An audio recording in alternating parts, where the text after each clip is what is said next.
Неголемиот австријски производител на железничка опрема КНОР директно се сретна со тим на железници, разговарале околу трансформацијата на фирмата која треба да се случи најдоцна до 1 јули годинава. Официјални понуди се уште нема.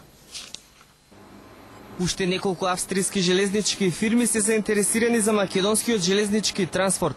Покрај компанијата Шенкер, за која се шпекулира дека е најголем играч за купување на транспортот на МЖ, тимот железница се сретна и со првиот човек на КНОР, најголемиот произведувач на железничка опрема во Австрија, Волтер Балднер. Разговарале за процесот на трансформација на МЖ, но и за престојната приватизација на македонскиот транспорт. I think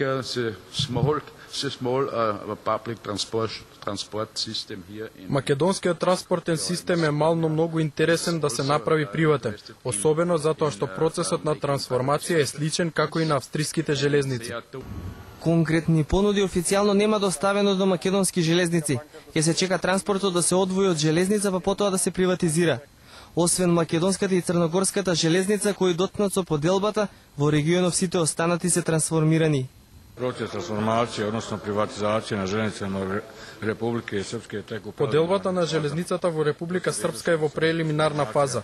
До сега се трансформира инфраструктурата, транспортот, развојот и финансискиот дел.